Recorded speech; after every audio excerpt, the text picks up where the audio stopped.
But anyway, don't put that stuff in. Don't put in the crap about my work.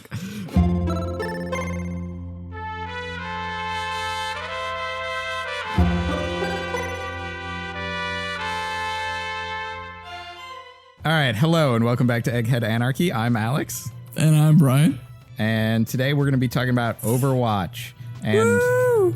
well, again, but this time we're going to talk about some different stuff. I've bought it this time, and we're going to talk about some game design topics, specifically how Overwatch deals with competitive balance and skill gap compression. And if that doesn't sound, if you were like, what the fuck was that? What is that? You don't worry. If you like Overwatch, you'll be on board with this whole thing. That's right. That's right. We'll explain what it means. We'll go into it.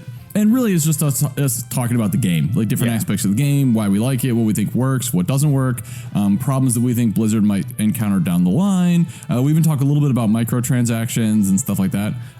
So yeah, just us talking about the game and some finer details of it. And yeah. So, without further ado, what do you say we get to it, Alex? No, let's not. Let's just end this right now. Okay. Bye, guys. Bye, everybody.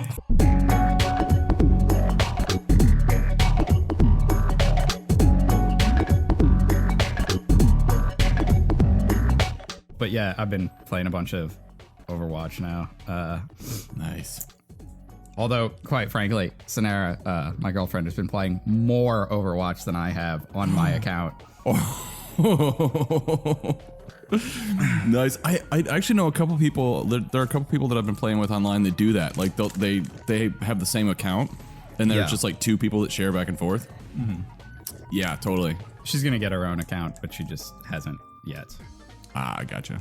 Yeah. So thoughts, impressions? I really like it. It's pretty fun. I've been playing a lot of. I think I played a lot of different people when I was starting off. I like Soldier 76 a lot, but I just like his character more than I actually like playing him. It's I think. What that comes out to. I love his. He's got kind of a cool backstory, and I love his little soundbite where he's like, "You kids, get off my lawn." I haven't heard that. People have been mentioning that, and I haven't heard that yet. I love it. I bought it with some currency that it gave me, that it spit out from one of those loot packs. I'm glad that you can't just buy currency. Yeah, me too. Because then it would just be like, buy some stuff. Although you can buy loot packs. I wish you just couldn't buy loot packs. Like, they just continued to be random. That's the one thing about Overwatch that really bugs me. Like, that I really don't like. Yeah, or if skill and... not skill, but... Or, what am I saying? Skin and... Or, like, currency were more tied to, like, character play. So, like, after you played a character for a while, you unlocked more skins. I think that would be good. And it would mean that there's some sort of character progression. Like there is in other games that keeps you playing. But that it could give you stuff that has no balance differences. So it's not going to affect gameplay. Just, how you look. Yeah. Well, yeah, like one of the things that really frustrates me. So I'm level 50. Well, wait, let me pull up masteroverwatch.com here, which is absolutely awesome. Masteroverwatch.com. It's like a database of all like Overwatch players, and it gives you a ridiculous amount of awesome stats about your account. Yeah. Let me pull up my thing here. I want to see what level I am. Wait, does it? I forget. Does it give? Yeah. Okay. So I'm level 59 right now. And I have so much shit for characters that I will never play. It's ridiculous, and it's because all of the loot drops are completely random. And I can kind of understand why they do that, because I mean, like, in a sense, they have to. Well, they don't have to. Like, I can see why they kind of sort of have to like stretch out the loot boxes, because other than shooting people in the face, that's all there is to the game. You know what I mean? Yeah. Like that's it. That's all that there is to bring you back. And while it seems like there's a lot of stuff, like 90% of everything the game has to get in the loot boxes are all those sprays, and those are largely pointless. You know what I mean? I've never used one. What's that? I've never really used them for anything. You know, I think it's surprising because they're completely useless and they're pointless and silly until you actually start using them. And like what I've noticed is there's been an interesting progression of behavior in the starting areas, like before the game actually starts for the 30 seconds or minute that you're there. And it's really kind of interesting. So now, before a game starts, like they'll all go up to the doors. Well, there'll be some people who stay in the back and just destroy everything they possibly can. And there are a couple maps where I do that, just like launching rockets and stuff. Yeah. And then people, once they do that for a while, they'll go up to the doors and then they'll start spraying their sprays everywhere. And it's interesting to see what people do, because I don't know if they designed it like this on purpose or not, but like some of the sprays go really well together. Like, what is it? One of the characters has a spray that's like, I think it's Diva. She has a spray that's like a heart. And so people will spray something and then people will spray that over top of something else, and it makes these really funny combinations. And so, like, I say sprays are worthless, and I really kind of think they are, but in a sense they're not, because they're like this fun little thing. You know what I mean? Like, I've never seen one used outside of the starting area, but they're a fun little distraction for that minute before the game actually starts. I think if you could see them more clearly, especially on like, if there was some way to, like, the kill cams and stuff showed you the spray or something like that, it would be much more, like a thing. What do you mean if the kill cam, like if the spray was like somehow overlaid over top of a kill cam or something? Oh, I guess the kill cams do show you, because they show you what you're looking at. So after you kill somebody, you can just look down and spray your spray. Oh, if you want them to see it. Oh, yeah, I gotcha. Yeah, except that you're in the middle of a firefight, and I've never thought to do that. Also, it kind of cuts off like immediately afterwards. It's the same thing with like various like emotes and stuff. Like, they're not super useful if you're like, oh, I definitely just got play of the game right there. You throw out the emote right afterwards. Oh, yeah. So that way you look cool doing it. But I mean, other than that, not super useful. Yeah. Yeah. They are. I gotta say, they're really good characterization wise, though, especially the emotes and like the vocal lines. Like, they're just so well done, Yeah. I don't know. They don't seem greatly useful for anything. Yeah. There are some. I don't think these are emotes or vocal lines. I think these just happen randomly. But there are, like, if certain character combinations are on a map together, they'll talk to each other. So, like, if Tracer and Widowmaker are on the same map, like on the same team, Widowmaker will say something to the effect of, I forget exactly what the line is, but she'll say something to the effect of, oh, it looks like we'll be working together again. And then Tracer says something to the effect of, like, don't think I'm happy about it, And if you've seen their cinematic, like, what that means, And there's some cool things like that back and forth. And then I love all the little things that I think, so this is the thing I think about Overwatch, is that there are, like, obviously there's the combat, which I think is very, very well done in a lot of different ways. But the thing about Overwatch, I think, is that there's so many little tiny things that by themselves are not a big deal. They're not a big part of the gameplay, nothing like that. But in aggregate, there's a lot. You know what I mean? Yeah. Like, and the way that the game is set up is it's paced very, very interesting, I think. So, and I don't, maybe other team shooters are like this, being that, this is the only one I've really played. I don't really know. But like, what I find very interesting is that, and I think I might have said this in the Overwatch episode that we had previously, but you actually spend a lot of time not playing. Especially now, like, oh my God, matches will take up to 5 minutes, like, to find. I don't know why all of a sudden it's taken so much longer, but I haven't been having that issue, actually. It's been pretty fast. I wonder if it has to do with levels then, because like Aiden and Yasmin are playing now too, and they don't have that issue either. And they're they have separate accounts. No, they're both playing under Aiden's account. So both Aiden and Yasmin do have accounts, but I haven't set Yasmin up with a PSN account yet, because it's kind of a pain in the ass. There's a whole bunch of stuff you have to do. So like, it doesn't. Sonara's been playing on mine, but it doesn't have different matchmaking, which is, I mean, there's no different accounts. It's just the same game with the same matchmaking. And I'm afraid that she's probably matching me with higher level people. So when I get on, I'm like, gosh dang, everybody's harder now. Yep. Yeah. And that's why I was like, you guys cannot play on my account. And they're like, why? And I was like, well, because the people you're going to be playing against are just going to be so much better that, like, it won't be any fun. You know what I mean? Like, you want to play against people that are, like, new to this game too. But I think that might be why. Yeah. Who you playing these days? Oh man. So it's, I didn't mean for this to happen, but my main is definitely Farah. Yeah. I would say I probably play her about 8 out of every 10 matches, maybe 7 or 8 out of every 10 matches.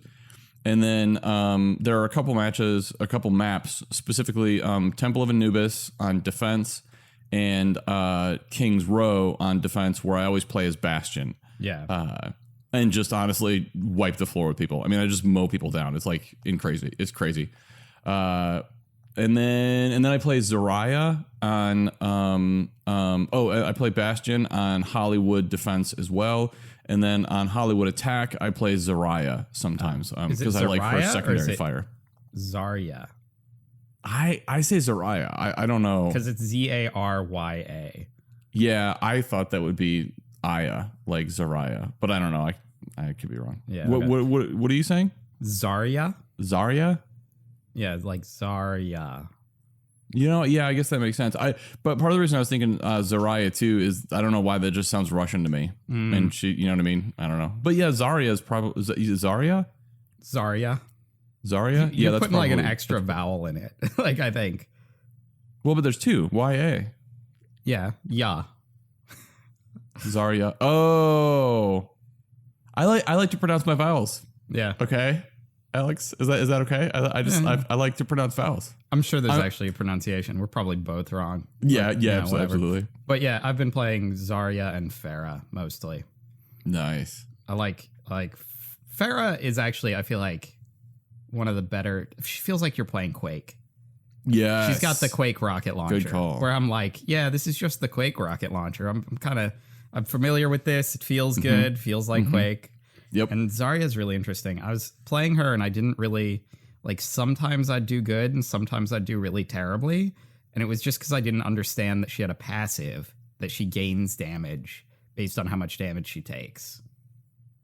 Oh, I didn't know that. Yeah. You gain damage based on how much damage is absorbed by your shields. Oh, and it's actually a percentage damage boost. So you can get up to 100% damage boost. Oh, okay. I need to start using her shields more often then. In the beginning, I was doing that a lot, and I loved playing as her. And maybe it was that I stopped using the shields, but after a while, I just started dying as her more often and being less effective. And I'm like, what is the problem? And that's probably it, that I wasn't using the shields as often. I've also been playing Lucio. I don't like playing him, but I've been playing him. Why? Because he's really good. He's really useful to have on a team. And sometimes I'll get on a team and everybody will choose Winston. And I'll be like, all right, I guess. Oh, God, are you kidding me? A team of Winstons? Seriously? Yeah, we won that game incredibly hard. Like, oh, my God. Winston is one of, well, I guess all the characters like this, but like he's super annoying if somebody is good with him because he's so hard to kill. Yeah, I think Roadhog is probably more difficult to kill. Just out of people who are difficult to kill, Roadhog is maybe at the top because he has that really strong self-heal. Yeah. I was playing a little bit of Roadhog, and I think he's fun, but, you know, I don't know. He's very rewarding to play when you hook somebody and then you just blast them and they die and you're like, yes, go me. Totally. Yep. But I was trying to play McCree, but I was just terrible at McCree. Yeah, so Diva is that way with me. I actually have, both Aiden and Yasmin play as Diva. And then I have a bunch of friends online that play as Diva, and they're like all amazing. Like they do things with Diva, and I'm like, how the fuck are you doing that? Like really, like are your bullets more powerful than mine? How are you killing people so quickly? I have no idea. I've tried playing Diva probably a handful of times, and I just am useless. Like I have no idea how to, and that's actually something maybe we can talk about like a bit later. But that's something that I really like about the game is that there are characters that I just cannot get. Like. Yeah. You know what I mean? I'm like they're so different and they're so varied that like Pharah and Bastion and Zarya, whatever, feel pretty natural to me, you know? And like I didn't think about the Quake thing, but you're exactly right. Like that's what I love. And then I've recently with Pharah, I've started getting into trying to use her jetpack more intelligently. Yeah. And that has been a game changer. Like I die so less often and I get so much more done with her. Just flying around. And then there's also on the maps like King's Row and what's the other one? Elios, where more than once I have saved myself from falling to my death because like I get, AoE damage or something, like Winston hits me or something like that. And I go flying and I'm falling down into the abyss and just whoop, rocket pack up. And I'm like, yeah, buddy. So I just looked at Zeria's pronunciation. Oh, yeah. It's like Zeria, but it's Zeria? Yeah, I think there's some stuff going on in it that maybe I can't replicate. I'm listening to a pronunciation of it, and I'm like, that's the kind of name where I'm like, yeah, Zeria. And they're like, I mean, not really, but that's pretty close for somebody who's not Russian. I love it. That's so great. Something like Zeria, though. Zeria. Okay. Zeria, yeah. Okay. But yeah, I've tried to play Torbjorn. Oh, God. Yeah, Torbjorn. A couple of times. Yeah. And just die immediately every single time. I don't understand how people play him. I don't understand what's going on with him.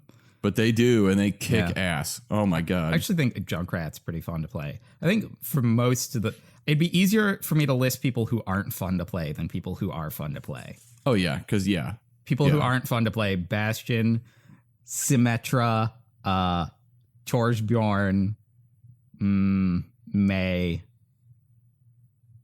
Reaper. Yeah, that's about it. Yeah, so I haven't tried May. Oh, and by the way, I do know this because I've heard him pronounce it in the game. It's Torbjorn. Torbjorn. There you go. Yeah. And by the way, I love listening to him. I think he's probably one of the most entertaining characters just with his little dialogue. That's, like he loves his turrets. Like the shit that he says, like when his turrets are being attacked, it's just great. I think Reaper is pretty great too. And he annoys the piss out of me, dude. I've heard a bunch of people say that, but I think it's funny. He's just so like, the reaping is coming. Oh yeah. Well, Death, I mean that's the thing. With me. Yes. Death comes. Yeah, totally. I'm wearing eyeshadow under this mask. That's right. I'm so emo. Yeah, I mean, love it. It's hilarious. Oh yeah. I mean, like that's funny. It's just and that's the other thing too, is that everything is just so comical. You know what I mean? Like it's so like there's that, and then there's Soldier 76, who's like Blizzard's version of like the gritty, you know, like soldier character. Get off my lawn. Yeah, exactly. He's funny. You know what I mean? Like we're all soldiers now. You know what I mean? Like what? Like it's just silly. You know what I mean? The thing about Reapers is that I get killed by them so fucking often. That the funny shit that he says has just gotten to be annoying. And it happens so much that I won't see them because he has that teleporter ability. Yeah. I'll just be sitting there doing my thing, like boom, boom, boom, whatever, especially when I'm Bastion because I can't move. Mm-hmm. And so I'll just be sitting there blowing stuff up. And then out of nowhere, I get hit 3 times and I'm dead. And I'm like, God, and then Death Blossom. Oh shit. Oh my God. That is the most annoying move in the game. Like things like Hanzo's move. It's huge and it's almost impossible to avoid unless you're far away from it, but it's cool. You know what I mean? Like it looks cool. It sounds cool. Yeah. Yeah. Reapers is just die. Fuck you, man. Like what? I think Reaper's ulti and May's ulti could be a little bit more clear that they're happening. They both don't have huge effects, I don't think. Oh, man. I've seen literally my entire team has been wiped out by the Death Blossom. Yeah. I mean visual effects. The visual effects on Reapers and Mays could be a little bit bigger, I think. And a little bit more. I think Reapers, I have a little bit of trouble figuring out where the edge of it is. Oh, absolutely. Yeah, that's true. Yeah. And Mays is really only obvious if you're looking at the ground. Sometimes I'm facing away from the drone, not looking at the ground, and I just don't see it at all. And I'm like, why am I damaged? Why am I frozen? Oh, as in May's ult. Shit. May is Bay. Yeah, and that's another thing that I love about Pharah is the second that I hear like any kind of ice sound or something, it's just an instant rocket jump and just boom, I'm up and I'm out of it. And I can usually get away. Just something happens. You're like, whoa, gone. Boom. Yeah, totally. I do feel like Pharah could use like 25 more health. Honestly, I think that would be unfair. Like really, she needs to be killable in like 1.5 to 2 hits, really, because the amount of damage that she can do really quickly is pretty incredible. So like I mean, yeah, I'd like that. Well, and she can, like, with, if you have Torbjorn, she can get a shield and she can get armor. And if she gets a shield and armor, she has 300 health instead of 200. Well, I think the specific thing about Farah is that almost all the characters have either some way to be tougher or some like movement abilities that allow them to get places faster. Maybe like the only person who doesn't is McCree, but McCree is kind of a special case. But Farah, he actually does, because he has his roll. The roll doesn't go very far and has a pretty long cooldown. It's mostly about getting to reload. I feel like McCree's roll, you get to reposition a little bit and reload. It's not actually, I don't think it's super helpful for getting around the map the way like Soldier 76 is. But so it means that she's hard to pick up health packs with, because all her movement abilities move her up instead of around the map quickly. So she's kind of slow. So it's hard to get those health pickups. And also her health is pretty low. And like, you know, she doesn't have any way to heal herself. Yeah. And I think those factors make it mean that she should have a little bit more health. Or her E should be better able to, you can kind of do it vaguely. You can like knock yourself forward with it. But it's, wait, her E? Yeah, her push knockback. You can knock yourself back with it. And if you can kind of finagle it, but sometimes you don't go anywhere, and sometimes you can launch yourself. It's a little bit unreliable. Wait, like, knockback? What are you talking about? Farah has a knockback. I don't know what that means. Oh, it knocks people back. Like out of the her way, rocket, you mean? Away from her. No, her E. You hit E, and it shoots a little glowy laser that then explodes and knocks people away from where it hit. Oh, okay. You're talking about the keyboard key. I don't have a keyboard. That's why. Okay. So you're talking about her alt fire. Yeah. Okay. Yeah. That little missile thing or whatever it is that she launches out. Yeah. I think it would be, if that were more able to like knock you forward a little bit faster, that might be helpful. I just think she has difficulty like picking up health packs and staying at a good amount of health. And also, because she jumps up into the air so much, she's hard to keep healed if you're like Mercy or Lucio, or who's the other healer? Soldier 76. Like, your heals are pretty short range. You can't really keep her healed because she's moving around like up into the air too much, which also means that she has health. Like, I think her specifically has a little couple of issues that make her low health more of an issue. That's interesting. I've never noticed that. And maybe I'm wrong about this, but I'm pretty sure that she can be healed even when, like, maybe not at the very, very top, but I know I've been in the air plenty of times being healed by Mercy. I don't know how, maybe Mercy's is a little bit longer, but I think it breaks if you jump up too high. And certainly Mercy can't like jump after you if you jump over a wall or something. Oh yeah, I'm not sure about that. Well, and you know what? I'm wondering too how much of this difference has to do with just PC versus controller controls. You know what I mean? Like, because one thing I've definitely noticed is that there are very few people playing Overwatch on PS4 that have really good aim. Yeah. Like that have a lot of accuracy, and I'm wondering how much that is affecting my experience of playing as Farah. Because honestly, if I launch into the air, almost nobody can hit me. Like there are some people that can, but it's really hard for people to hit me. Partly because I'm getting good at using the jump thing to like fluctuate my height quite a bit, so I'm not really in the same place. They take a second to scroll up when you jump up too. Yes, exactly. See, what happens to me on Farah is I jump up and hit my ulti and I die instantly. Like a full health, I jump up, hit my ulti, and I'm just dead. Yeah, because she just she sits there stationary. Yeah, that's one of the things that I like about her. But like, I launch like very rarely rockets, use her ult. I'm immediately dead. It just doesn't work out at all. Yeah. I hardly ever use her ultimate, honestly, just because of that. Like, it has to be so strategic. Like, the only way that I've ever used it where it actually works is when no one is aware that I'm there. and then I like launch it and they're all dead before they get a chance to turn around and do anything about it. Yeah. But yeah, I could definitely see that being a problem. And that actually, so I guess kind of talking more specifically about, I'd like to talk about things like gameplay balancing and stuff with the different characters. Special topics for the day: competitive balance, yes, and skill gap compression. Yes. So I guess first, why don't you define what those two things are? All right, competitive balance is just the balance in a competitive sense of all the different characters in this game. And in other things, it might not be specific characters, but in this one, we're talking about the characters.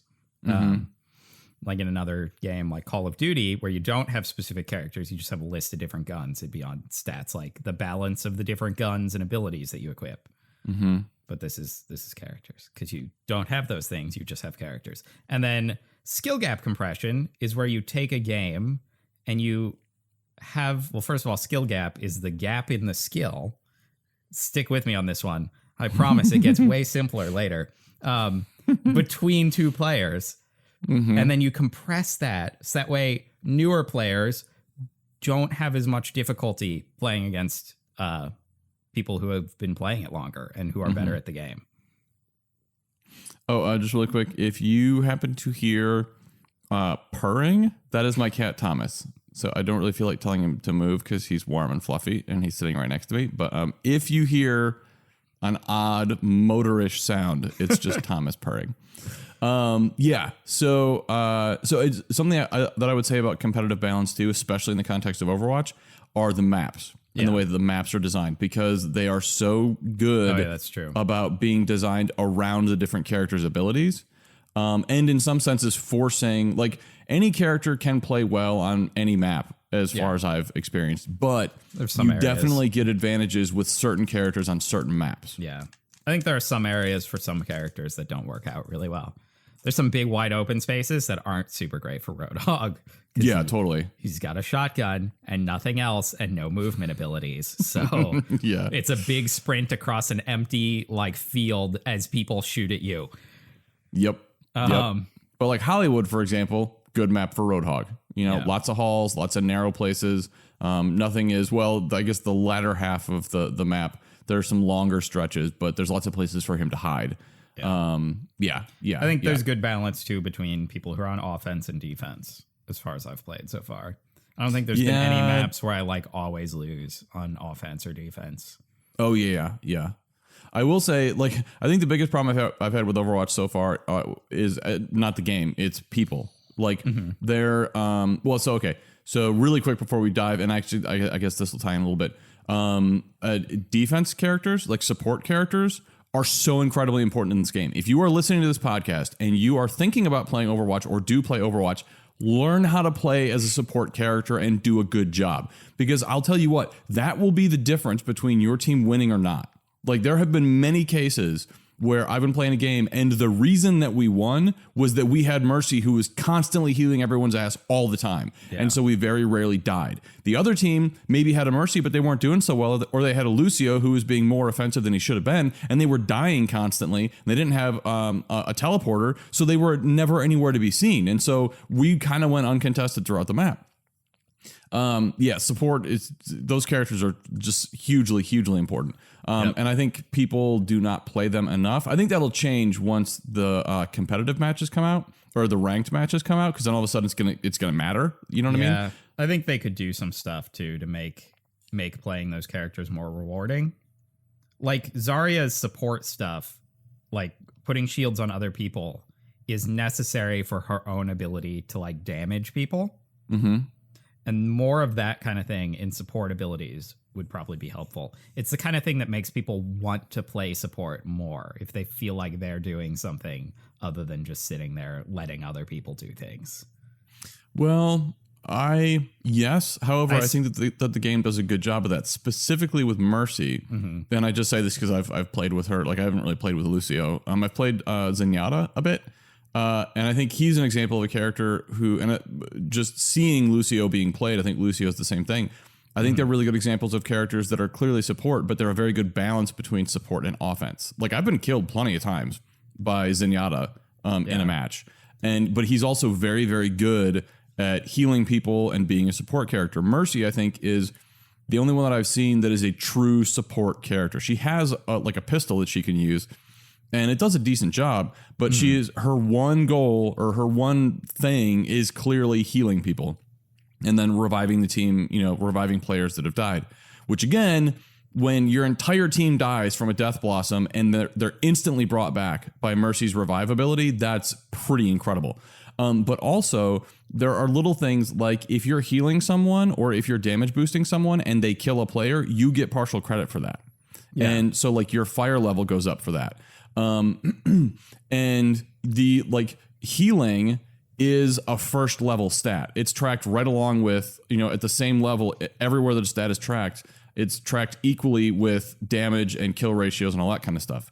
So I feel like it's a first class stat, which especially for a character like Mercy, I think kind of elevates her. Like she's not a secondary character. She's not left in the back. Like the thing that she does is a first class thing. I'm talking about activeness of playing and feeling like you are actively doing something versus passively doing something that helps other people. Like Mercy spends a lot of time just holding a button down, looking at a teammate. Like it's not particularly active compared to other people, and it doesn't always involve as much decision making. And especially Lucio, whose just stuff is area of effect. It does it in an area.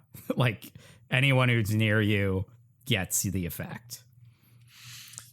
Yeah, I still would disagree with that with Mercy. Like, so play style has a lot to do with, I think, Mercy and how she's played, and like especially my experience of playing as her.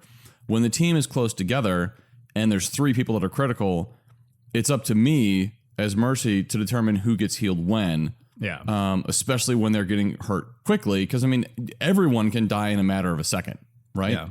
So who gets healed when, I have to be paying attention to who's doing what, not just healing people, but seeing who's performing well, who's getting the most kills, who's staying on the objective, who's doing what, and make sure that those people, if it comes down to it, get healed first before somebody else. However, if you have a team like that works as long as everyone is close enough together that I can get to them quickly. Yeah. If, however, the team is playing spread out, and I can't, for example, fly from one character to the other because that's really fast. Like her fly move gets her wherever she's going right quick. If I can't do that, then I'm essentially useless because by the time I get to whoever, they're probably going to be dead, or they've hidden somewhere and they don't need me anyway, or they get a health pack and they don't need me anyway. And like you were saying before, people being spread out drastically cuts down like the choices that I have as a Mercy player, because there's only really one person in front of me. And in that case, then yeah, it's just pressing and holding the button and whatever. And if they die, I go off and try to find somebody else. And you also don't really have to aim at all when you're playing Mercy. There's no aim component. Maybe that's different on PC, but there definitely is on console. Like you have to, and I don't know exactly how it works. Like she doesn't really have a reticle, but again, especially when people are close together, like you have to know where to point her so that she hits the right person. Like if there's a fully healed person and a person who's critical and they're close enough, like you have to be like, and one is, for example, like slightly over top of the other one. Like you have to get to a position somehow where you can make sure that your beam is going to go to the right person. I had a big problem with that when I first started playing with her. I haven't really seen that. I mean, it just mostly has like massive auto aim attached to it. Well, now once you're locked onto a character, like once the beam starts going out, I mean, you don't even have to be looking at them. They can just as long as they're in range, you're going to be healing them. Yeah, I think it's definitely less active, less going on than playing a different character. There might still be decision making, but it's just not as much, and there's not that moment to moment like making sure that you're aiming at the right person and that kind of thing. You get a lot of help too. You get a lot of like people have a little critical marker when their health is low. You don't have to like look at them, see the health bars like you do when you're shooting enemies, like to make those prioritization decisions. Like a lot of stuff is made easier for you. Well, now health bars, like as soon as you hit a player, that health bar is always there. Yeah. So like if there's 3 players, but if there's 3 players, you haven't hit any of them. Well, you just shoot at one of them. I mean, you can shoot at all of them. You can do different things, but like you don't have that information if you're like shooting people. Whereas you do as Mercy. It's not like you have to shoot somebody with the healer ray before you know how much health they have. Oh, I see what you mean. True. And that's a good point. I think, okay, so this is like, I think a key design decision on Blizzard's part, because this is something I've thought a lot about, like as I've been playing. What's interesting to me about Overwatch is the amount of things that are like intrinsically communicated just off the bat without me having to really do too much thinking. And one of those things is health, right? Yeah. So, I mean, you know, most people like you and like me, most people, I think, when they start playing, they play as a few different characters and they kind of get a feel for, you know, at least the difference between like tanks, offense, defense, and support, right?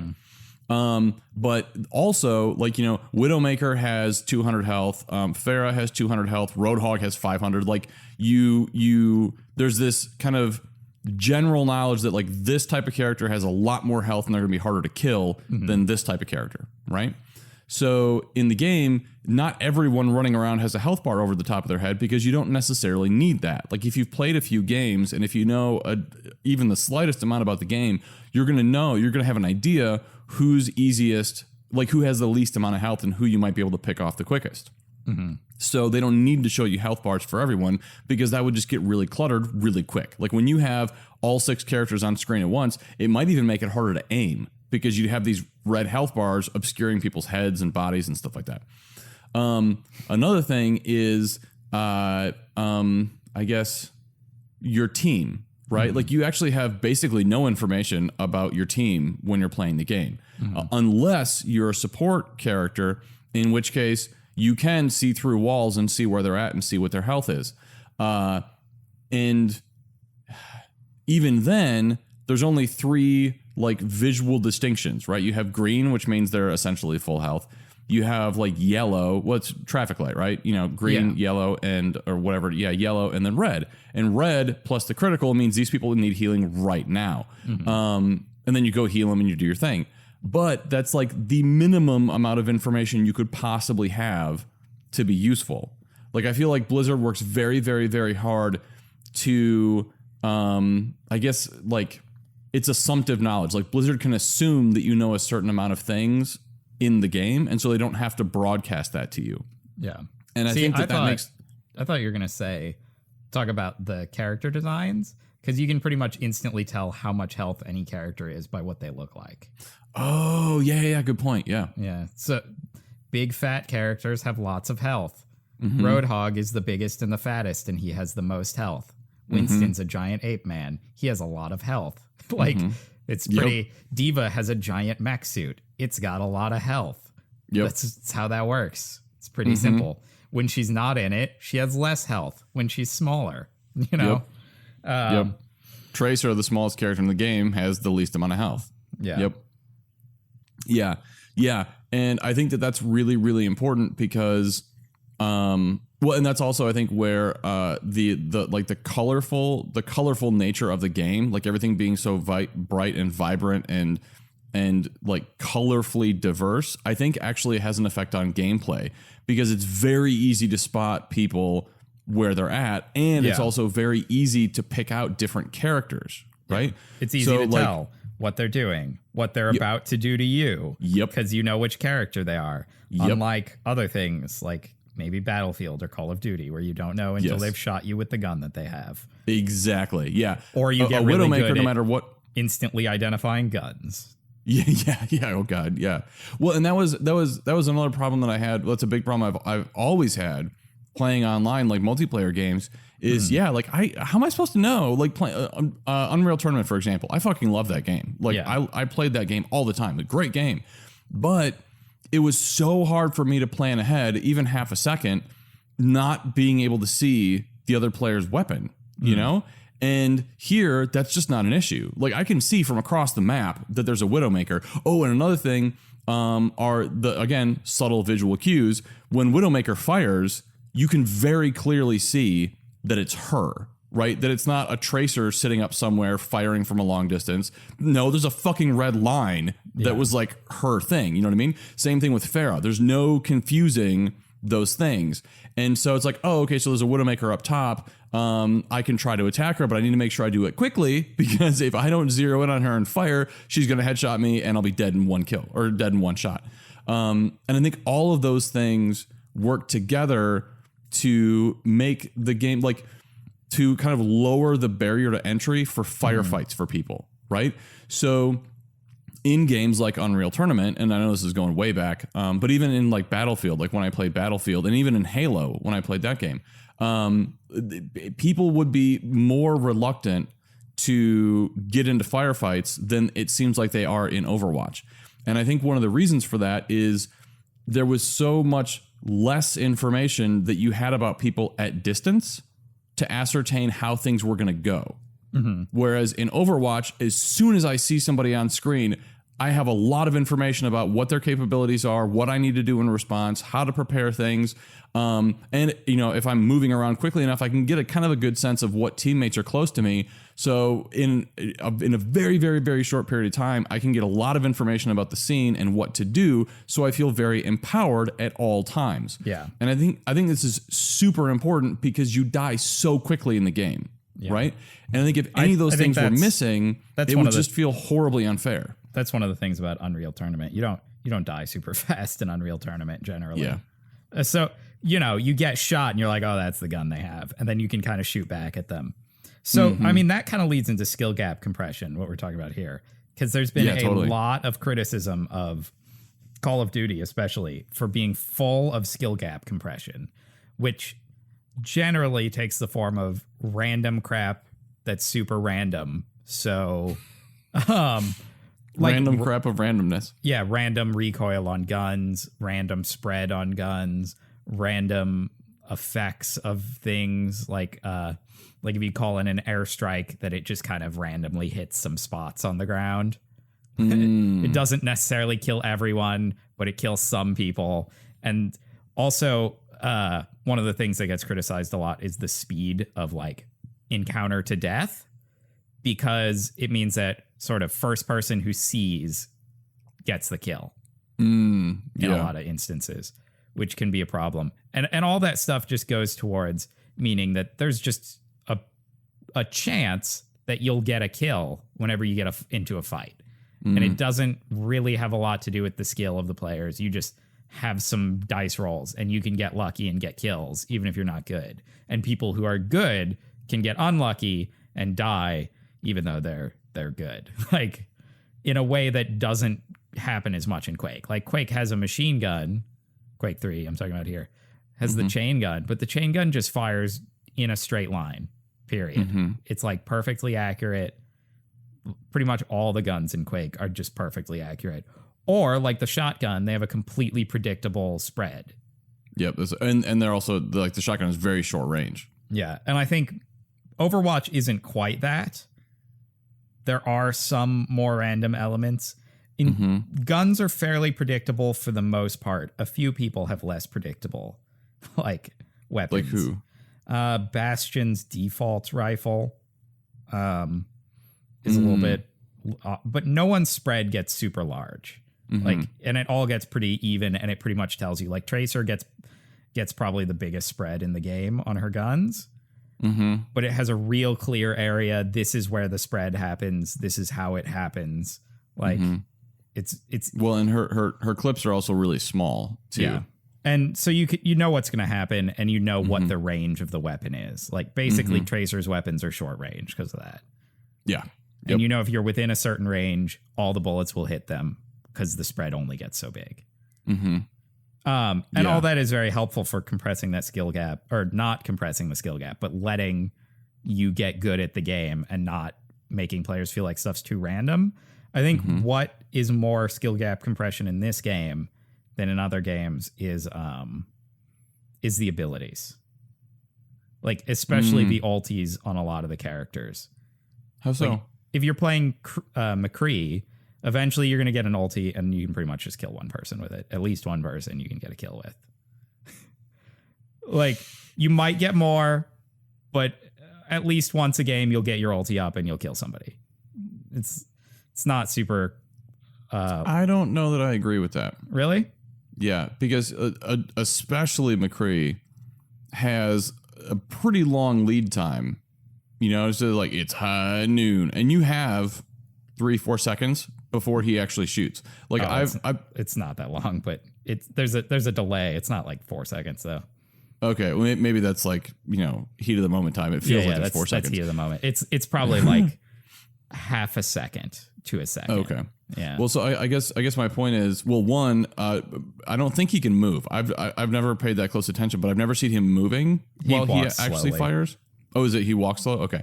Basically, I've gotten pretty good at killing him before he does his thing. Like as soon as I hear it's high noon, if I don't see him, I either one rock, and this is part of this is Farah. I can do this. Yeah. I rocket away behind something so he can't get me. Two, if he's on screen and he does that, I just immediately turn to him and fire off a rocket, and it gets there before he does his thing.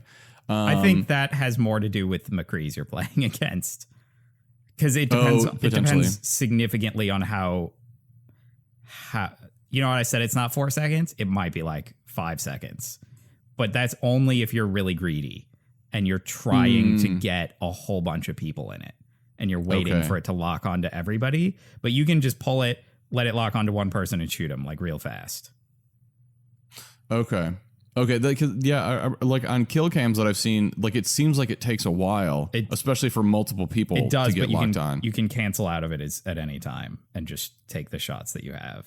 Interesting. Okay. And that's kind of, I feel like a lot of the characters can do that. Not everybody obviously has an ulti. Like Zenyatta's ulti disables him from attacking people. You know, it's not going to help you with that. But lots of people, you can just get a kill basically on their ult pretty easily. Well, except Farah's, like what you said earlier. Farah, not everybody, but a lot of them. And I think same with just some of the abilities make it easier to get a kill. And again, some of the time to death is pretty quick. So sometimes if you just catch somebody out, you can kill them pretty easily. Absolutely. It is not at all as bad as other games. And it's not every encounter, because even with somebody like McCree, where I'm like, you can just get a kill. It's not too hard. It's a kill and only once every 4 minutes, 5 minutes when that comes off cooldown.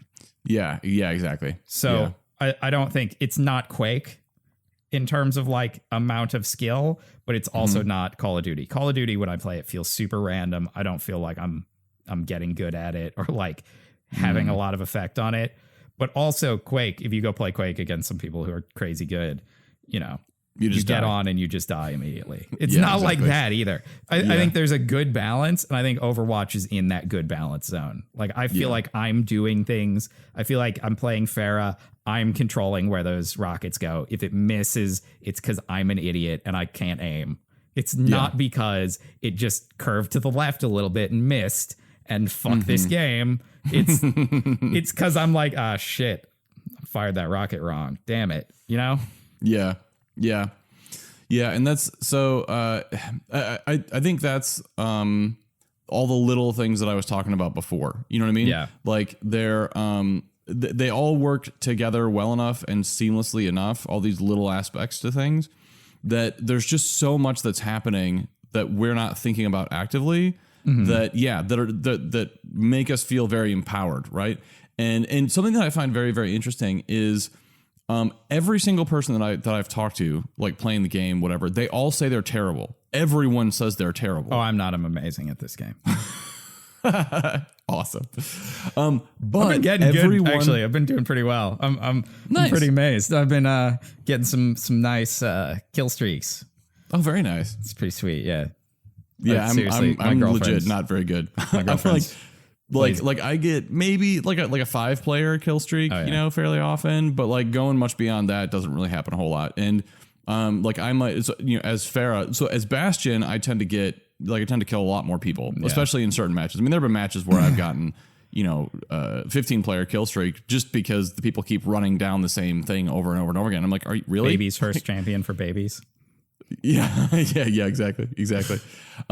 So, but crap, what was I saying? Oh, yeah. Wait, no, I lost it again. I think Bastion's really interesting, actually, in the way that he has like a weird kind of skill gap compression. Because I say that baby's first character for babies because he has like the most damage in turret form. the most from like starting to shoot you to you die. Oh yeah, it's like instant. Yeah, and you can play that if you're not super great at the game. You can just pick up Bastion, turn into a turret, and when somebody walks in front of you, kill them. Like you can do that, but also you don't get to move. Like you just have to be there. So it kind of takes this thing where it's like, all right, if you're shit, you can just play. You can play Bastion and get some kills. Like no big deal. But we're going to significantly nerf your ability to do anything else because of that. Which is an interesting compromise. And then, you know, people can counter Bastion really easily if he's just sitting in one place, or if he's running around, he's just not super great if he's just running around, you know? Well, yeah. And I mean, he can only focus on one thing at a time, right? Because he has to fire whatever he's looking at. So if the person who's playing Bastion isn't terribly good, just distract them with something. And then like what I do is I'll just fly up somewhere high with Pharah, hit him with 3 or 4 rockets, and he's done, you know? And that's, like the game is just full of things like that. Like every character has something that is ridiculously overpowered. Genji with the fucking, what's that? Kill him immediately with Genji, because Genji ricochets bullets back at people. Yeah. So you're just like, oh no, you killed yourself, man. How's that DPS feel now? Yeah. Why you shooting yourself? Yeah, Genji more than any character in the game fills me with dread. Like when I see him coming at me, I'm just like, oh shit, I'm gonna die. I'm dead. I can't even.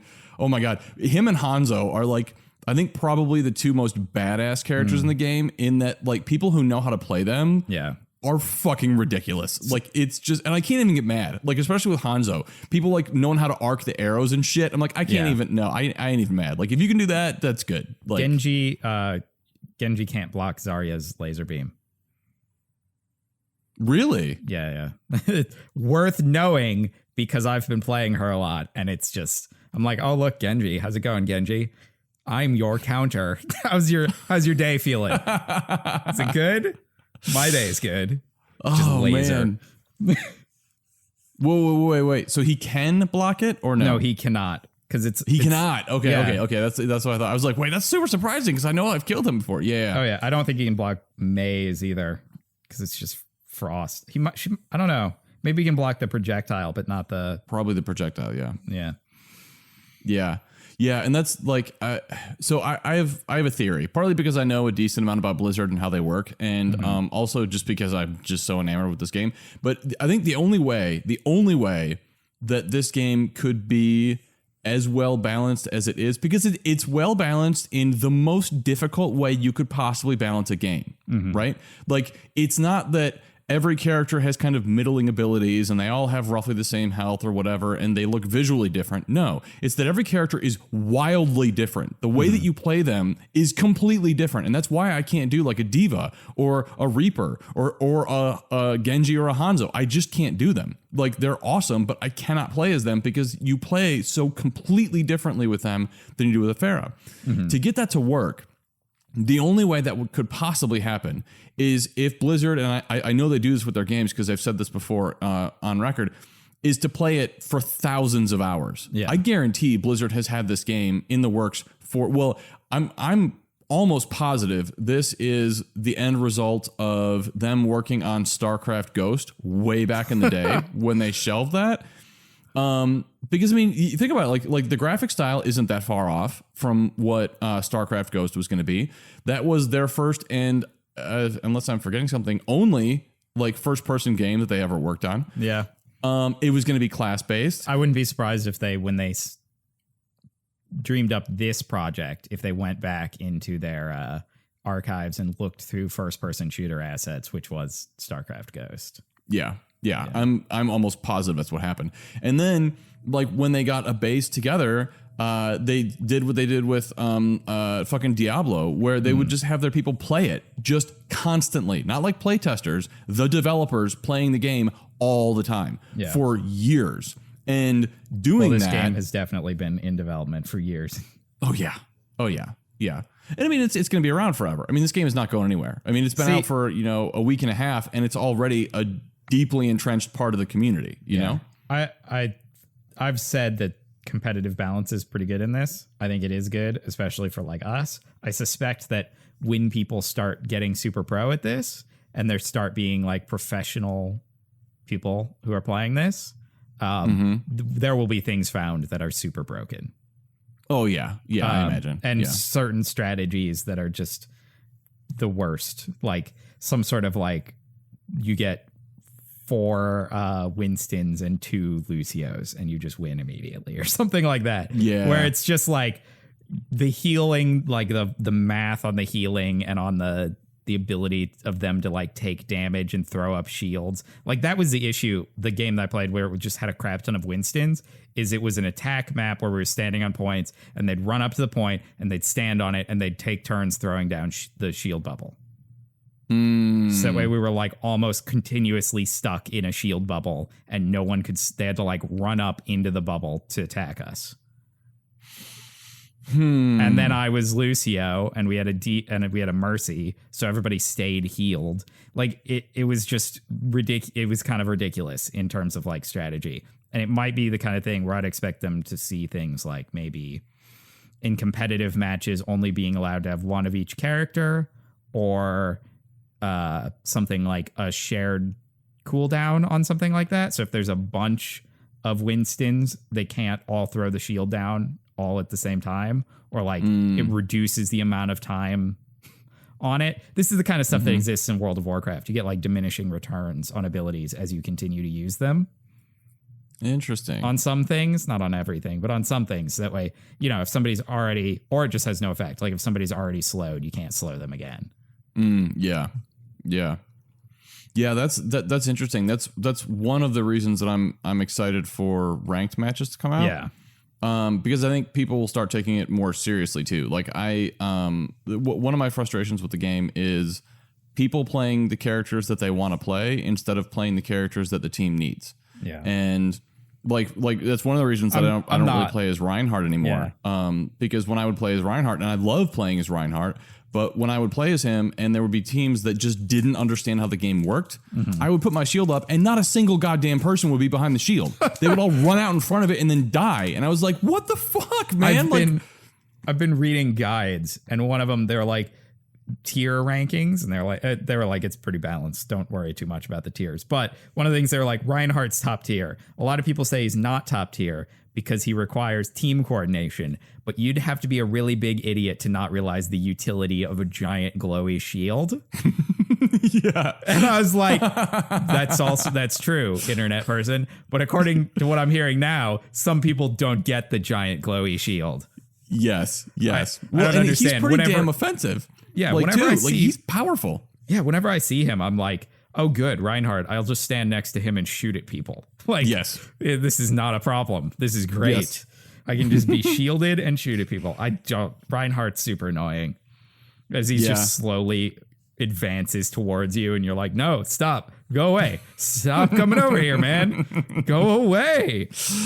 Well, and then he drops his shield and does that pin move where I don't like that move. Yeah, no, it does 200 damage. That I will say. What's that? I think it does 200 damage. So it kills like half the champions in a single hit. Oh yeah. And it's not directly in front of him. Like it has AoE. Like even if you're off to the side a little bit, it'll still hurt you, and it does a significant amount of damage even if you're not directly in front of him. I don't like that. I don't like that it can kill people outright a lot of the time. I don't feel like I don't know. It annoys me when I'm just standing there and it's just like, Reinhardt is here, you're dead. And I'm like, okay. I don't know what. Yeah. Okay. Fine, Reinhardt. That's fine. Just. All right, dude. Well, and I think, I don't know this for sure. This is just anecdotal based on what I've seen in the game. But I think the longer he has somebody pinned, like the further he travels, the more damage is done. Does. Yeah. Because I've had him, I've been Pharah and he's hit me right by a wall and I'll be fine. And I've been Roadhog and he hits me and I go like across some big open area thing or whatever, and I die. Yeah. And I'm like, okay. Okay, maybe that is what it is. I'm not messed with that. That'd be good to know. Because that would, well, I don't even know. It seems like it should do more damage the closer you are to a wall. Yeah, that's kind of my thought. I mean, because then when Reinhardt comes at you, you can know to move away from walls because he could kill you against them. So try not to be between Reinhardt and a wall. Like immediately. But if it's the further he travels, then it's a lot harder to like be like, how far away is there a wall behind me? How far is it? Is it beyond his range? Is it right next to us? Like, how's this going to play out? Yeah, except that I can see kind of the opposite of that logic working in that, especially since a lot of the maps are fairly claustrophobic. Like there aren't a whole lot of big wide open spaces except for like, you know, the like on King's Row, the area, the capture area, that's pretty wide open. But there aren't, like, other than that, there aren't really a whole lot of open areas or like alleys. Like there are some alleys. But anyway, the general idea is if there's a Reinhardt on the map and I'm close to a wall, I'm probably okay. If there's a Reinhardt on the map, I don't want to be in the middle of someplace, especially if I have one of these pin-happy Reinhardts who really knows what he's doing. Because if I do, you know what I mean? Yeah. And that's definitely been the case. I mean, and I've seen some people play Reinhardt, and I'm like, damn, dude, like, wow, good job. Like, I'm not, again, they kill me, I'm like, I'm not even mad. Like, that's just skill. You know what I mean? Yeah. But yeah, I will say I played one map last night, I think, and there were 5. It started out there were 5 Reinhardts, and it was if I hadn't been Farah, it would have been functionally impossible to do anything to this team. Yeah. Because I literally flew up in the air and rained rockets down above them, and there was nothing they could really do because I don't know why they didn't think to look up, but they didn't. But so I killed a couple of them just by shooting vertically, right? But aside from that, their shields are so strong that unless we had a team of Bastions, what are we going to do? I mean, you play Reaper or what's his name? One of those other people who can move around really easily. Oh, that's a good point. Yeah, that's a good point. Yeah, okay, I mean, okay, that's kind of that's fair. Genji, Reaper, and Tracer. Yeah, except Tracer does so little damage, especially against him, that it would take forever to kill. Tracer does good damage. Also, it just depends on what ability. You can jump around a lot, and also Tracer can keep out of his range really well. Oh, that's true. Oh, and she has that sticky bomb thing that she's got too. That's super effective too. The bomb is her ult. Just worth noting. Oh yeah, Junkrat too. Junkrat is surprisingly useful. His like mines and shit can go. I think they can go under the shield. I don't think the grenades can, but like if you set down traps, yes, they can go under the shield, and then you can mess with people. Mm-hmm. Yeah, this game is super detailed. Although I guess I'm a little bit nervous, and I mean I know this. I don't actually expect this to be an issue because Blizzard has thought way ahead. But I'm kind of nervous. I'm like, how are they going to introduce new heroes? Like, are they going to? Oh yeah, I mean, like there are at least 2 that they've already hinted at. I forget the names offhand. But yeah. They're going to be introducing new heroes, and then like new skins and stuff like that. But yeah. Are they going to be an expansion pack? Or I don't DLC, know. I'm not sure how they're going to do that. I mean, like there's some early promo art for the game that has at least 5 heroes that are not in this version. Yeah. I'm hoping that, I doubt it because it's Blizzard, but I'm hoping that additional maps and game types will continue and will be free. Yeah, I don't know about the free part. Yeah. I'm sure they'll continue, but I don't think they'll be free. I hope we get at least one like expansion on maps and game types that is free. Oh, I'm sure. Yeah, one. I think. Yeah. Like maybe every once in a while they'll do something for free, but I think their long-term monetizing strategy. Well, they've said on record that their monetizing strategy for microtransactions is just the loot crates. Yeah. But I would imagine long term they don't start putting anything dumb in the loot crates. Yeah. Well, like define dumb. Like what would be dumb in the loot crates? Do twice as much damage the next game you play. Oh God. Oh yeah. No, I'd be done if they did shit like that. I would stop playing so fast. Yeah, like an item you can use during the game that it refills your health, like a health pack that you can carry, and you can press a button and you use that health pack. I guess I don't see how they could do that in a way that wouldn't be game breaking. That's what I'm saying. I hope they don't put anything dumb in. I can't. I mean, they don't have a history of doing that, right? Like I can't think of any games where they've done stuff like that. I mean, just kind of depends. Real Money Auction House. Yeah, but that was just a terrible idea from the beginning. Like, that was just everything about that. I mean, the idea of it was cool, I think, in theory. And I think Blizzard definitely learned a lesson, which is that is not a way for us to make money. I guess like, kind it's of just not. The thing is, there's not a lot of Blizzard games that have micro purchases that I can think of. Yeah. So it's hard to say, like, this is the way they behave with micro purchases, because I just haven't seen. Like, the one thing with micro purchases that's I've noticed that's really big is, like, the Real Money Auction House. That was their big micro purchase thing that then sucked. It was dumb. Well, it wasn't micro purchases at all. It was spending a lot of money on in-game things. Yeah. And then, well, I mean, that's how micro purchases work a lot of the times. They're micro in that each one is less than the price of a full game. Oh, sure, but there were swords in the Real Auction House for like $400. Oh, yeah, that doesn't surprise me at all. But yeah, that's not Blizzard said either. That's just fucking markets. Yeah, totally. Yeah. Well, and people were buying that shit. That's what blew me away. I was like, what? I'm saying.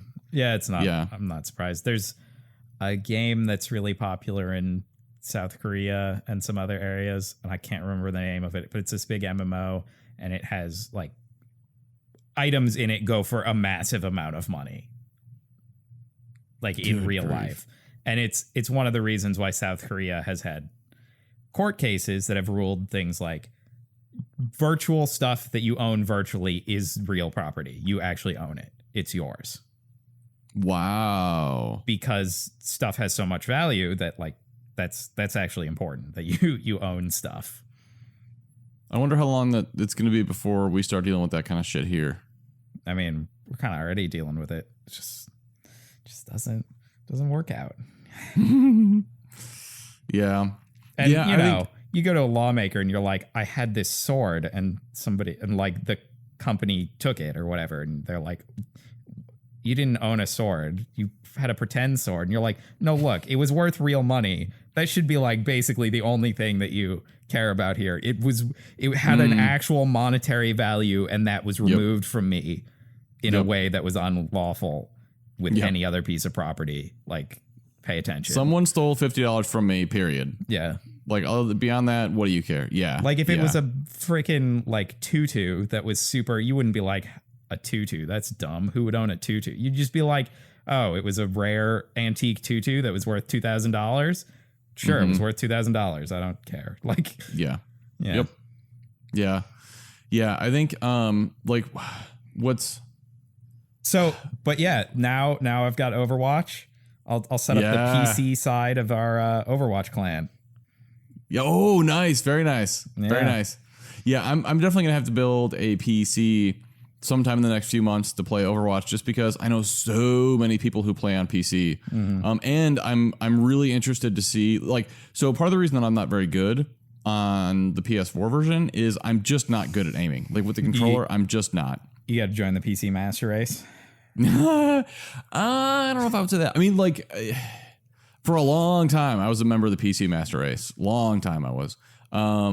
I just, between Apple and consoles, I am just so damn spoiled now. Yeah. Like, I just want shit to work. No question. I just turn the thing on and start playing my game, and that's it. I don't want to fucking worry about drivers. I don't want to worry about this version of whatever graphics card and, you know, the speed of my RAM, and I don't fucking care. I don't care. Yeah, that's how it works on PC too. I mean, what's that? You can just do that on PC too. Just buy a Dell, move on with your life. Kind of thing. Except no, I was a member of the PC master race long enough ago that I just, Dell is, like, not a valid gaming machine. All right, to me. Don't buy a Dell. Buy a other brand that you don't have a hatred for.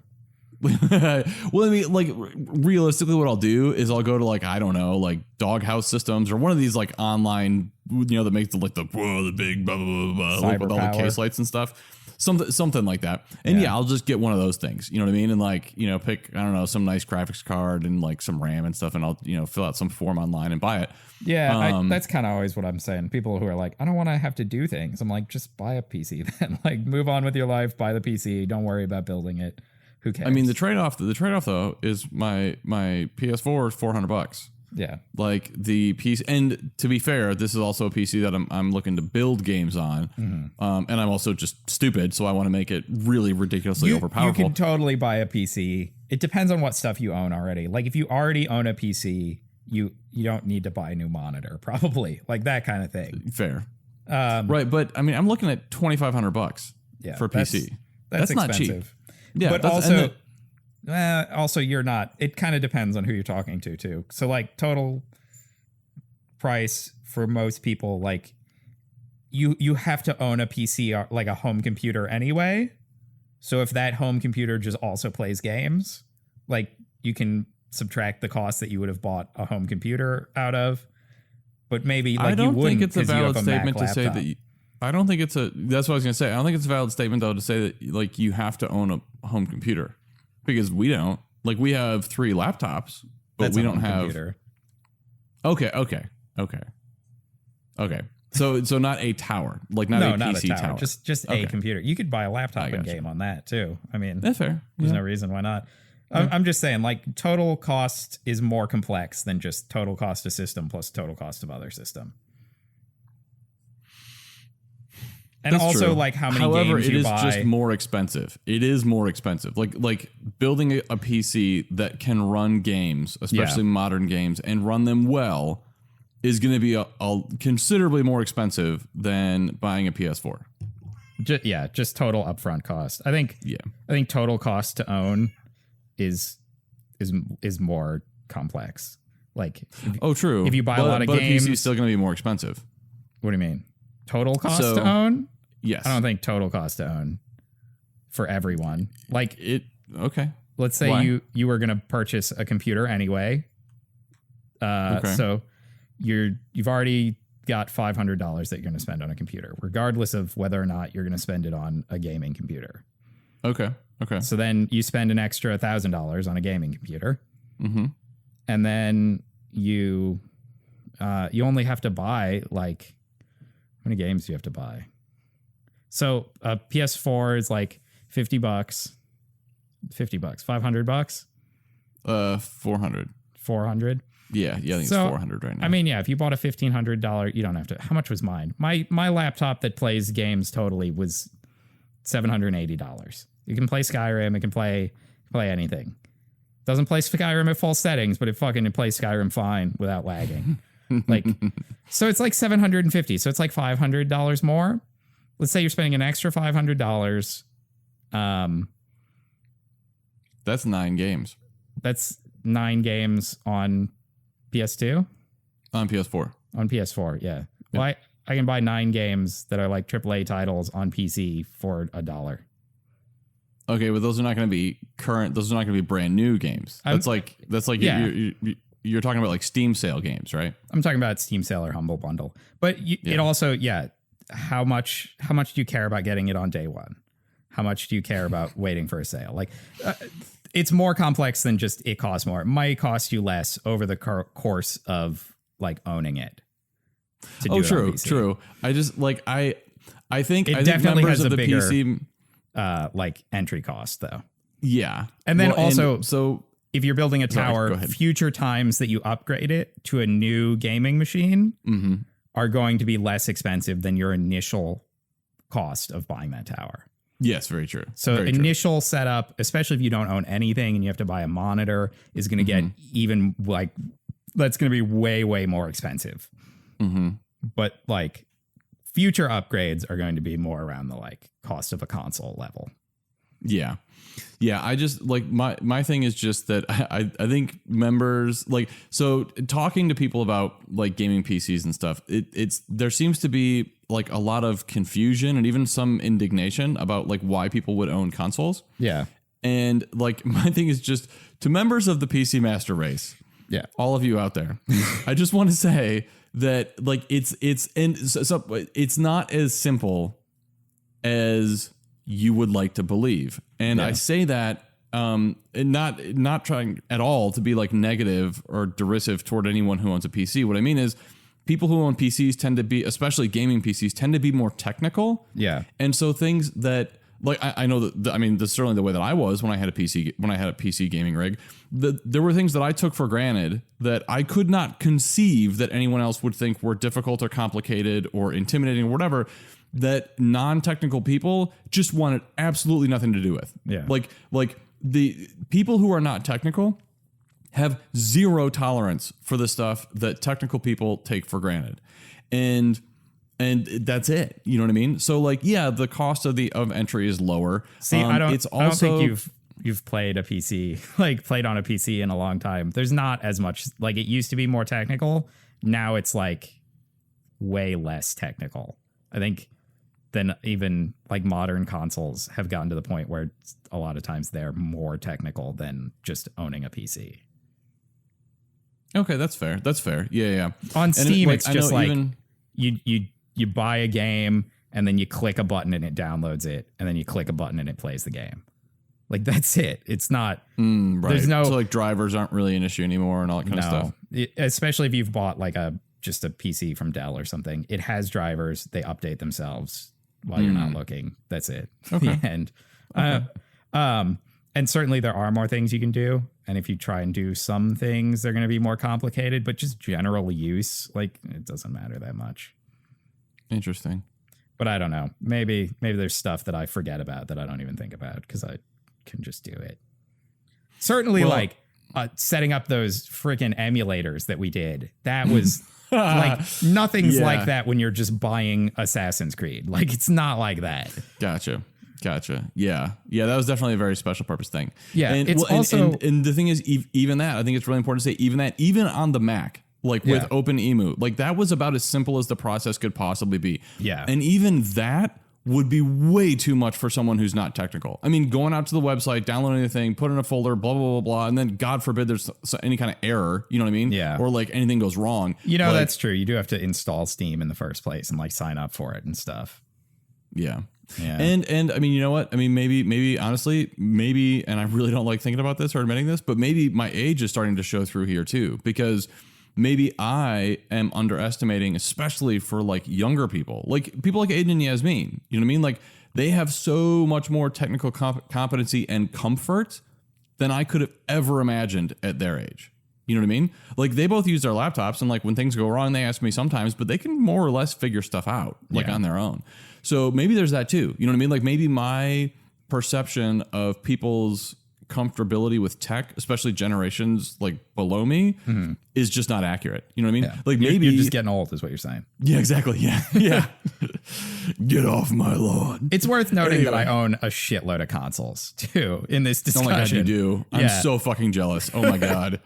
You guys don't even know. Like, oh my God. Well, yeah. And like all the retro consoles that you have, like, God, you have like what, fucking N64, Dreamcast, Nintendo, Super Nintendo, Genesis, fucking multiple Game Boy Advances. Like, yeah. Sega Game Gear. Oh yeah. That was the coolest Gear. one. I think that was the coolest one. That was awesome. And it's also one of my complaints because I own all those old consoles is that like a Sega Genesis or a Sega, what am I saying? I keep trying to say a Sega Super Nintendo, but that's not right at all. The Super Nintendo, you know how you play a game in Super Nintendo? You fucking plug it in and stick a game in it. That's it. The end. Yep. Like an Xbox is so wildly more annoying to deal with. Oh like God, PS4 modern consoles where you have to stick a disc in and it has to fucking install and shit. Like that annoys me because it's like, what is the point? This is also what I do on my computer. Like I have to install stuff and, you know, like it might as well just be a computer at this point. Like it's so close now. It's not like the old consoles, which were way, way easier than a PC. Well, and I guess kind of speaking against the point that I was trying to make earlier, like the PS4 runs a version of Linux. Yeah. So I mean, it is a PC, and I mean, like I'm not a huge fan of the PS4 UI either. Yeah. Like like the fact that I turn it on and then I have to go pick my game. Like why, if I put the game in, just start fucking playing. I mean, yeah. I don't blame anyone at all for preferring to play on a console. Like. Really, I don't. I do. The only thing about consoles is that I'm like, man, the games are more expensive. Like, I buy way less Wii U games even though I really like the Wii U and I'd like to own more of those games just because they don't come up for sale on Steam for $5, you know? Yeah. Yeah, that's a good point. That's a good point. And because of things like that, I'm wondering how long it's going to be, or if ever, because I could see on both sides of this, like consoles will move digital. I mean, like you've got the PSN store, and that's how I bought Overwatch. Actually, is I bought it online. Like everything you can buy digitally on Wii U now. They've gone way digital. Oh, really? Okay. I wasn't aware of that. Okay, so maybe that's it then. That's happening, and it's going to happen more and more. At least the for downside, like first party titles and like second party titles, anyway. Interesting. Maybe not. But there's not a whole shitload of third party stuff on Wii U anyway. So because Nintendo. Yeah. Yeah. So we're at an hour and 20 minutes. So yeah, I think like, I guess kind of wrapping up, like my thoughts anyway on Overwatch is like, this is, well, like we were saying earlier, especially once ranked matches come out, we're probably going to start seeing some, imbalanced things and stuff that needs to be fixed. Like I am really in, something that we didn't talk about that I do want to talk about really quick. And I've been thinking the whole show, I want to talk about this. So Overwatch doesn't really do the skill gap compression like what Alex was talking about earlier, in that it kind of makes everything vague and foggy. It doesn't do that. However, like its approach to the opposite of skill gap compression, I find very interesting. And this is it. Like losing is not bad in Overwatch. When you lose a match, you're not penalized. It's not like you lose anything. You still get credit for all the kills and all your performance during the game. Yeah. It's just that your win-loss ratio changes, and you don't you missed out on some XP. You can still get play of the game. You can still get upvoted at the end to whatever that does. I can't figure out what that does other than play a sound effect that you're like, yeah, I am legendary. It's great. Thanks, guys. Yeah, I pretty much think that's a placebo. Like, I don't think that has any effect on anything. I don't know. It probably tracks it somewhere and gives you an achievement after you do 50 of them or something. It does. Blackjack. So there's an achievement called Blackjack where if you get 21 of those cards, if you show up in those cards 21 times, you get an achievement. So there is that. Yeah. Yeah, I think that Overwatch is the most fun I've had with a team-based shooter since Battlefield 2142. Nice. So that's a long ass time is what I'm saying. Well, and also too, like something I really like is it's been a long time since I've gotten in on the ground floor on a game like this, and it's ridiculously fun. I mean, it is ridiculously fun, and I feel like I feel like when I was a kid, you know what I mean? Like you get out and I got it on, I got a lot of like a day or two afterward, but like, it's a phenomenon. And to be there from the beginning, and like, I'm level 59, you know what I mean? So like, I kind of feel like a vet now, you know what I mean? Like people be like, holy crap, you're level 59, blah, blah, blah, blah, blah. And there's even a few characters now that I've noticed that like when they see me playing Pharah, like they either try to kill me right away and like the entire team will come after me, or like people will try to avoid me. And I'm like, that's kind of cool. That makes me feel kind of cool. You know what I mean? Yeah. So like it's just this, like, I don't know. It's going to be cool, I think, to see it develop, like to see where it goes and to get in on that from the ground floor, from like where it starts. It's a pretty rare thing. And I think I just think it's cool.